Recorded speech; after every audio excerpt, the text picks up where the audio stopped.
could just, as you think about it, interject it into the conversation. Okay.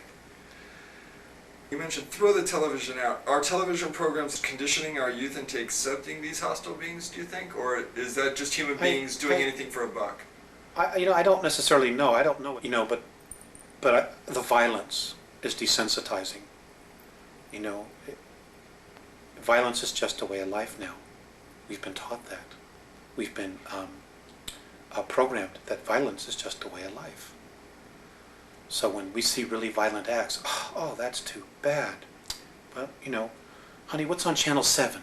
Or what movie are we going to rent tonight? That's what it's come to. And it's wrong. It's absolutely wrong. There is no reason that any of this has to occur at all. It really doesn't. And a lot of it is the responsibility of the people.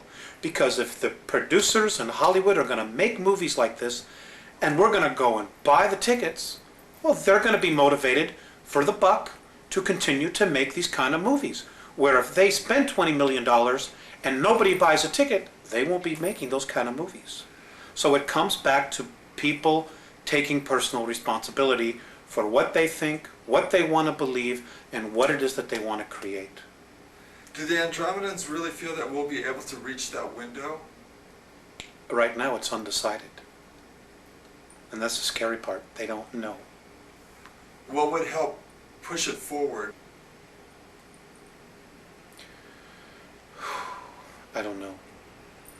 I really don't know. Except for just, start listening to people that are talking. Start really paying attention to what's going on. My grandfather used to have a saying, believe nothing that you hear and half of what you see. I wouldn't believe a thing that comes out of Washington, D.C. In fact, it's my own personal belief that this next election that's coming up next year in November, that every American should march on Washington, D.C. and should fire every single person that's there. They have run this country into the ground. They have totally sold us out to the United Nations for a buck, for the debt. And, even the monetary system, it's just a belief system. We could change that tomorrow if we wanted to. I mean, we're so intelligent. We could create something different, but we're believing, we've got to have this money. Do you know that we're the only race in our galaxy where people starve, that people are homeless? I mean, it's such bull. It doesn't have to be like this. If you're alive and you're on a planet and other civilizations, even the Draconan races, they take care of their own. They don't sell out each other like we do here. They don't throw somebody in the street because they don't have a paper, which is really what it is. And the only value on it is what we believe it is. They just don't have that. They don't let children starve. They don't feed grain to cattle that feed 20% of the population and let the other 25% that need the grain starve. It's unconscionable. They would never even think to do that. But we do it here. For bucks, for money, for power. That's part of that conditioning process that's been going on 5,700 years. That's part of it.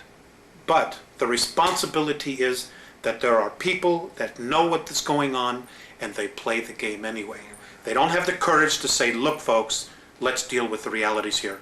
We don't have a guy that's strong enough in office as president to stand up and say, you know what, ladies and gentlemen, we've really been sold out. That there are forces within our government, like what Kennedy tried to do, that just flat out want to destroy the United States because we're too good, because we have too much.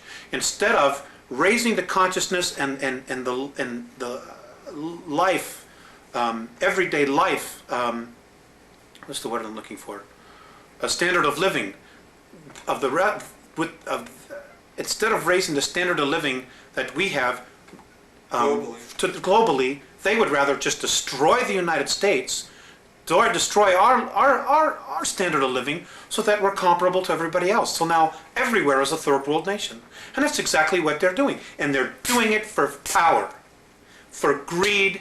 We're selling out our own, and it's just, something's got to be done. Could you describe the human military bases on the dark side of the moon, Mars, and the Mars probes as